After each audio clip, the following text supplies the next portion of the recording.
Bonsoir à tous, bienvenue dans ce journal. Voici les titres. La pluie dite de Saloa ces derniers jours dans plusieurs villages de la commune de Savalou. Plusieurs dégâts ont été enregistrés, notamment dans les arrondissements de Logozoré et de Savalou-Aga. L'association pour le développement de la commune de Savalou ADCS renforce les liens entre communautés. Raoul vous fait le point des échanges dans cette édition. Le roi de nous tous, c'est le titre de la chronique de Gilbert Dagan. Son opinion est à suivre en fin d'édition.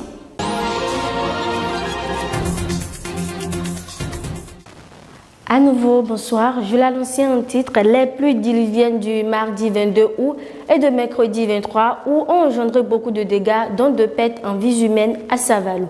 Les arrondissements de Logozoré et de Savalou-Aga ont vu leur production agricole ravagée. L'usine de transformation de l'alcool de Logozoré a aussi subi la fureur des eaux. Voici le constat fait par Raoul Adoko et Madid Liadi. 2 morts, des champs dévastés avec des productions agricoles rasées, des habitations détruites avec à la clé d'importants dégâts matériels. Voilà autant d'effets désastreux causés par les pluies diluviennes dans les arrondissements de la commune de Savalou, située au centre du pays à 231 km de Cotonou. Nous sommes ici à Dagadoro, dans l'arrondissement de Savalou-Aga. Les fleuves Agblakin et Azokan sont sortis de leur lit avec des dégâts inimaginables. Des centaines d'hectares de champs ont été emportés. Comme vous pouvez le voir derrière moi, là c'est un champ de riz qui est totalement inondé. Il y a une partie qui a été emportée et il y a une partie qui reste pour le cultivateur. Et vous avez vu tout de suite là des hectares de champs de maïs. On a rencontré un cultivateur qui nous a aussi dit qu'il a un champ d'haricots qui a été totalement emporté. Donc voilà un peu les dégâts qu'on a enregistrés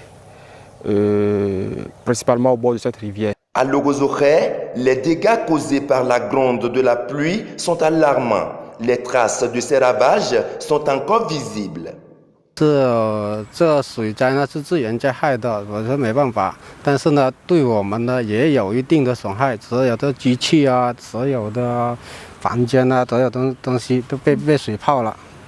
Les 2 fois de inondation, c'est la force majeure et puis c'est la catastrophe naturelle.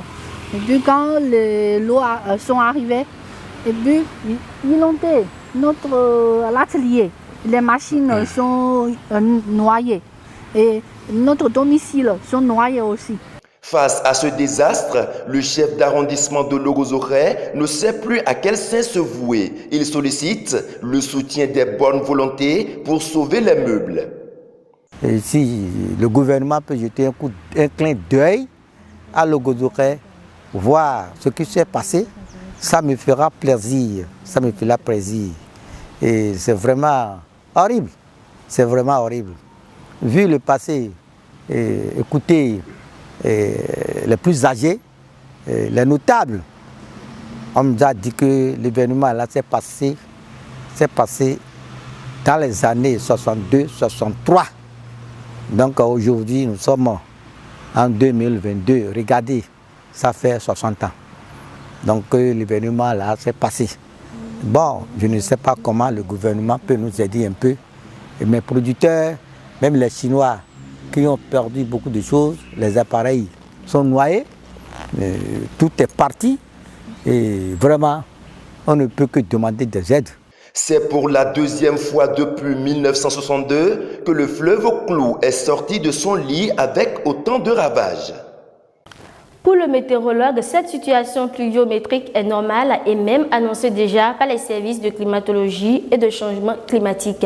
Suivant à propos Basile Akovi, ingénieur en météorologie appliquée. C'est des situations qui sont déjà prévues. Il y a un phénomène fondamental qui pilote l'avènement des saisons au niveau de notre pays. Vous allez constater que depuis 2 ans, il ne pleut pas ici. Vous allez constater ça. Mais par contre, il pleut vers le nord. Pas de 2 ans, il pleut normalement vers le nord. C'est une situation qui est liée à la configuration océanique. D'abord, il y a un phénomène qui s'installe au niveau de l'océan Atlantique. L'océan, de façon générale, Et si ce phénomène-là vient, d'accord, si cette situation se produit, et tantôt, ça favorise ceux qui sont vers la côte, tantôt, ça favorise ceux qui sont vers le centre et le nord. Et près de 2 ans, c'est cette situation, la fraîcheur, le refroidissement et de l'océan qui a induit cette carence pluviométrique. Donc la situation est en train de rentrer dans l'ordre. La situation est en train de rentrer dans l'ordre et vous allez constater que le centre de Bénin cette année est en train d'enregistrer des quantités de pluie. Donc c'est une situation qui est normale. Parlons à présent de l'état des voies. Nous restons toujours à Savalou pour vous informer que le tronçon Chetty-Doumé-Otola est complètement impraticable. Des caniveaux à ciel ouvert créés par l'eau de ruissellement et des fossés rendent la voie difficile. Voici le reportage. Très difficile, voie impossible de circuler sur le tronçon Chetty-Doumé-Otola. Les dernières pluies ont encore enfoncé les couteaux dans les plaies. Des fossés de près de 5 mètres carrés de superficie et d'une profondeur de 2 mètres créent un caniveau à ciel ouvert sur la voie d'une part, une boue assise sur un sol argileux, glissante et des eaux de ruissellement traversant la route d'autre part. Ce sont les caractéristiques de la voie Chetty-Doumé-Otola dans la commune de Savalou, mais elles ne manquent pas de conséquences. En temps de pluie, vraiment, la voie est catastrophique. Il te faut au moins 50 minutes, sinon 1 heure du temps, avant d'atteindre Chetty. Les cas d'urgence, par exemple, on dit les femmes enceintes, on te dit qu'il faut les amener à l'hôpital à Savalou. Au plus, il faut utiliser 1 heure avant d'atteindre Savalou. Là, vous serez obligé de faire jusqu'à 1h30, voire 2 heures du temps avant d'atteindre Savalou. C'est à pied nul que je suis quitté à Chetty. Mes chaussures sont tout gâtées. Voilà que ma moto aussi est gâtée. Face aux difficultés que rencontrent les populations, les responsables ne manquent pas de faire de plaidoirie. Par rapport à cette route, je sais qu'il reste beaucoup à faire. C'est de leur dire de nous compter. C'est là ce que j'ai à dire aux autorités, de nous compter. De nous compter, nous sommes aussi avec eux. Il ajoute que la route Chetty-Otola n'est souvent pas praticable au cours des 2 saisons de l'année, alors que sur le plan économique, ces communautés occupent une place prépondérante dans la vassalisation du tissu de la commune de Savalou. L'Association pour le développement de la commune de Savalou, ADCS, était en tournée les 22 et 23 août dernier à l'ouest de Savalou. L'objectif de sa descente est de rendre visibles les actions de l'ADCS et renforcer les liens entre communautés. Voici le point. 2 ans d'exercice et les réalisations de l'Association pour le développement de la commune de Savalou sont déjà visibles. L'organisation des cours de renforcement au profit des candidats aux examens du BPC et du baccalauréat, l'impact socio-économique de la foire départementale agro-pastorale des collines Fodako, la construction des toilettes modernes à Gbafo, Kwebo, pour ne citer que celles-là, des œuvres qui font la fierté des dirigeants de l'association pour le développement de la commune de Savalou. Le sujet du moment, c'est effectivement faire connaître les actions que nous avons commencé à réaliser depuis près de 3 ans maintenant. Des actions que nous avons plus ou moins organisées sur 3 axes. L'axe de l'éducation, l'axe lié à l'agriculture et puis ce qui concerne l'assainissement. Bien sûr, c'est un travail qui a concerné plusieurs parties prenantes. C'est un travail qui a eu des points culminants, par exemple pour ce qui concerne l'éducation, c'est les cours de renforcement que vous avez connus depuis maintenant la 2e saison.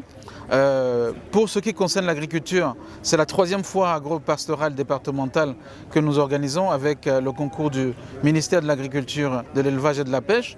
Mais pour l'assainissement, c'est des partenaires étrangers qui nous aident, notamment le Club Rotary. À la tête d'une délégation du bureau exécutif national de l'ADCS, le président Conrad Baguidi et son vice-président Jean Sagbo ont parcouru les 5 arrondissements de l'ouest de la commune. Une tournée au cours de laquelle Conrad Baguidi annonce de nouvelles réalisations pour l'ensemble des 14 arrondissements de Savalou. Une satisfaction totale des bénéficiaires. J'ai remarqué une équipe qui travaille et une équipe qui est venue jusqu'à nous dire ce qu'ils sont en train de faire. Vraiment une équipe ouverte au développement. Moi, je suis vraiment très content que ça soit aujourd'hui qu'il est venu à Otola. Donc, c'est de leur dire de nous compter. C'est là ce que j'ai à dire aux autorités, de nous compter. C'est merveilleux. Nous sommes très contents pour recevoir ces genre de trucs. On est même pressé pour recevoir le vaisseau, bien le vaisseau. Ceux dont ils ont parlé là, on est là pour le recevoir et ensemble on va discuter avec le président, notre président local pour que ça aille. Il faut préciser qu'avant sa descente sur chaque site de regroupement, Conrad Baguidi visite les garants de la tradition pour prendre la bénédiction des mânes de nos ancêtres. La DCS est attendue dans les autres arrondissements dans les tout prochains jours. Une autre tournée, mais cette fois-ci à Cotonou, elle a été initiée par une délégation du médiateur de la République pour sensibiliser les populations sur les missions du médiateur de la République. Le compte rendu avec Marcel Fondi. Une délégation du médiateur de la République a initié une tournée de sensibilisation à l'endroit de la population dans tous les arrondissements de Cotonou depuis le mardi dernier. Ce vendredi 26 août 2022, elle est venue à la rencontre de la population du 7e arrondissement afin de leur expliquer les véritables missions du médiateur de la République. Nous sommes là aujourd'hui, nous avons échangé avec les populations du 7e qui sont sorties quand même en nombre assez significatif pour nous écouter. Et nous leur avons comprendre que le médiateur de la République est en réalité un intercesseur gracieux entre les citoyens et l'administration publique. Toutes les instances où l'administration publique est présente, que ce soit les ministères, les communes, les sociétés d'État, qu'elles soient publiques ou semi-publiques, lorsque un citoyen a des difficultés à se faire entendre dans une de ces institutions, eh bien, il peut saisir le médiateur de la République qui va l'aider à faire aboutir sa préoccupation, son dossier. Vieux, jeunes et femmes n'ont pas manqué à cet appel de vulgarisation. Ces derniers sont satisfaits de la rencontre et souhaitent que cette initiative soit pérennisée lors des prochains jours.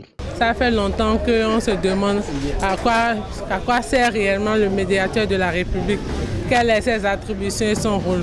Mais grâce à cette séance aujourd'hui, nous en tant que population lambda qui n'a pas de titre ni de rang, nous avons pu comprendre réellement le rôle du médiateur. Ce genre de séance, il faut que ça soit répété jusqu'à l'échelle inférieure, jusqu'au niveau des villages. Hein? Parce qu'ils ont des problèmes, ils ne savent pas à qui s'adresser. Après la présentation d'une communication sur le pouvoir du médiateur de la République, les participants ont exposé leurs préoccupations. La mission se poursuit dans les prochains arrondissements. En sport, le tournoi d'intégration de développement de l'arrondissement de Kpataba-Tidak tire à sa fin.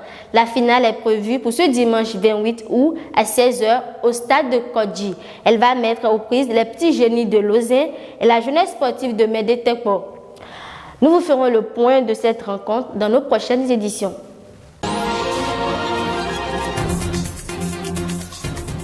Le 15e roi de Savalou, Dada Ganfantofa Baguidi 15, donne la lettre de roi rassembleur. C'est le constat de la rédaction portée ici par Gilbert Dagan. Suivons ensemble sa chronique titrée « Le roi de nous tous ». Il n'a pas attendu un discours de trône avant d'exprimer son ouverture à rassembler toutes les croyances religieuses et sensibilités politiques. En moins d'une semaine, le roi de Savalou, Dada Ganfang Baguidi 15, a donné l'assurance d'un père de famille disponible à rassembler toutes les communautés ethniques. Il s'engage à aller au-delà de son mandat d'ambassadeur de la tradition qui le met dans un enclos de mission de préservation et de conservation des valeurs endogènes, culturelles et cultuelles. Le souverain a vite compris que ce rôle est suranné. Les signaux de son engagement à dépasser la limite du palais pour le bien-être de son royaume sont au vert. 112 heures après sa première sortie officielle, Dada Ganfang Baguidi 15, dans une vague de louanges et chants, se rend à pas de majesté au culte catholique pour célébrer avec les chrétiens la fête de l'Assomption, une image sublime qui a incité la toile. Quelques jours après, ces images s'imposent à la grotte mariale de Dassazomé. Le roi est au milieu des pèlerins pour confier sans doute son règne à Dieu et dévoiler la face d'un père laïque. Face à une communauté hétéroclite qui se livre au quotidien des guerres de leadership ethnique, le roi Gamfang Baguidi XV apporte la solution du brassage des deux peuples. Ses premières sorties officielles et publiques exposent la maîtrise qu'il détient de ces deux grandes communautés de la commune de Savalou. Dans son palais, musulmans, chrétiens, têtes couronnées de tous les horizons, cadres, opérateurs économiques, artisans et autres organisations socio-professionnelles défilent à longueur de journée. Dans ce élan de laïcité, établi avec un esprit d'ouverture, le roi aura à ses pieds toutes les forces vives de la cité pour redorer à Savalou ses pelles de la destination convoitée. Et voilà, c'est sur cette opinion de la rédaction que nous mettons fin à cette édition. Merci à tous de l'avoir suivi.